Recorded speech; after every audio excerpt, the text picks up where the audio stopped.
Shalom, Assalamualaikum warahmatullahi wabarakatuh. Om Swastiastu, Nama Budaya, dan salam kebajikan. Yang terhormat Bapak Ibu Dewan Juri, serta teman-teman di seluruh Nusantara yang saya kasihi dan saya banggakan. Ada pepatah mengatakan, tak kenal maka tak sayang, maka izinkan saya untuk memperkenalkan diri saya. Perkenalkan, nama saya Ruth Amnia Lufiustis Raun. Saya berasal dari SD YPPK Gembala Baik AB Pura, tepatnya dari Kota Jayapura, Provinsi Papua. Pada kesempatan kali ini, saya akan membawakan sebuah cerita rakyat dari daerah Sentani dengan judul Asal Mula Danau Sentani. Cerita ini diambil dari buku Cerita Rakyat Papua, seri Pendidikan Budaya, dan yang diceritakan oleh Gary Wali. Halo teman-teman semuanya, teman-teman sudah pernah dengar cerita ini belum?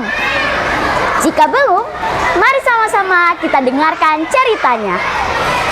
Menurut cerita nenek moyang, ada sebuah suku dari timur.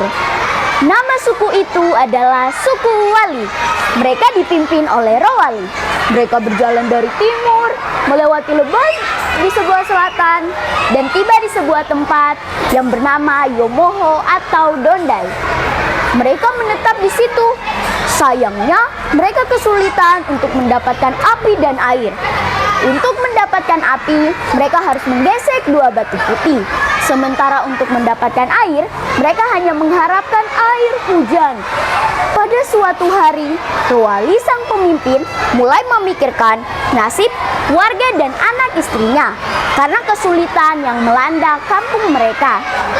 Akhirnya, karena rasa tanggung jawab yang sangat besar, Rowali pun menyiapkan harta berupa pemako batu, manik-manik biru, hijau, dan kuning. Teman-teman tahu, dari pagi-pagi sekali, Rowali berangkat menuju utara Robonhollow untuk bertemu dengan Robu.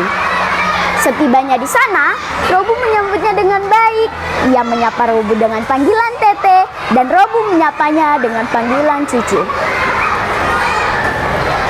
Maksud apa engkau kemari jauh-jauh? Siapa yang menyuruhmu? Dan siapa yang menunjukkan jalan untukmu? Tanya Tete Robu. Jawab Rowali. Oleh karena perasaan kasih dan kesulitan yang melanda kampung kami, maka saya mencari air kemari. Air nanti saya kasih, tapi nanti Cucu cari ke sebelah barat. Jawab Tete Robu. Rowali pun mengeluarkan harta yang ia bawa dan menyerahkannya kepada Tete Robu. Tete Robu pun mengundang Rowali untuk melihat keempat mata air jernih miliknya, yaitu mata air untuk mencuci barang-barang kotor milik istri dan anak-anaknya, mata air khusus untuk main dan masak makanan, mata air khusus untuk istri dan anak-anaknya mandi, dan mata air khusus untuk pribadi Tete Robu. Tete Robu pun bertanya kepada Rowali, dari keempat mata air jernih ini, mana yang kamu mau ambil dan bawa? Dari mata air khusus Abu Robu. Hari semakin siang, istri Tete Robu pun menyiapkan makanan. Tete Robu pun mengundang Rowali untuk mereka makan bersama. Saat sedang makan, Tete Robu menunjukkan petunjuk cara membawa air kepada Rowali.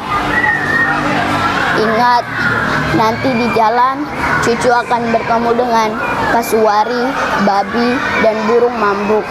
Jangan panah mereka, karena mereka adalah saudara-saudara saya.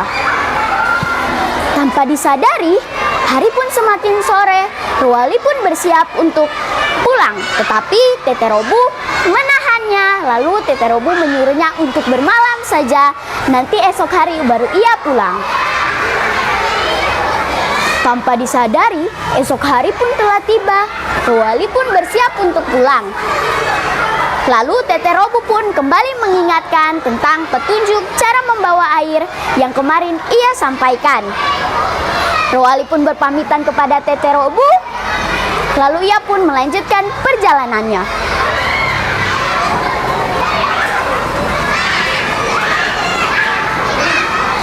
Saat sedang berjalan, Roali melihat seekor kasuari di depannya.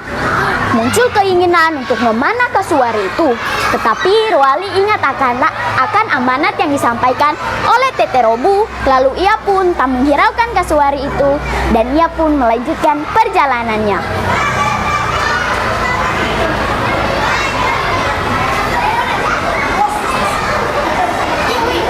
Perjalanan Roali hampir sampai karena telah melewati dusun dan kampung. Tiba-tiba Roali melihat seekor babi jantan yang sangat gemuk sedang berkubang di depannya. Rasa untuk memanah babi itu sudah tak tertahankan lagi. Akhirnya Roali pun melepaskan air yang dibawanya, lalu ia pun menggantungnya di sebuah pohon. Saat Roali ingin memanah babi itu, air yang digantungnya jatuh dan tumpah. Ibaratkan air kali yang mengamuk, air itu seolah-olah mengejar Roali. Melihat keadaan itu, Roali pun menancapkan tulang kasuari ke tanah. Air itu pun sempat berputar di lubang tancapan tulang kasuari. Akhirnya Roali pun menancapkan tulang kasuari beberapa kali ke tanah. Demikianlah dilakukannya hingga ia dapat selamat dari amukan air misterius itu. Roali hampir sampai di dekat kampung Yomoko, namun tetap diikuti oleh arus air misterius itu. Arus air itu mengalir semakin besar hingga akhirnya menggenangi kampung Yomoko dan sekitarnya. Air itulah yang kemudian menjadi apa ya? Teman-teman ada yang tahu? Ya, betul sekali, Danau Sentani. Sekian cerita yang saya bawakan. Adapun pesan moral dari cerita ini yaitu, yang pertama, kita harus rela berkorban demi sesama. Yang kedua, kita harus taat dan amat pada pesan yang disampaikan oleh orang tua. Terima kasih. Izinkan saya untuk membawakan moto dari kota saya, yaitu Kota Jayapura. Hente Cahyo Onomi temani Hanaset. Satu hati membangun kota untuk kemuliaan Tuhan. Wanyambe.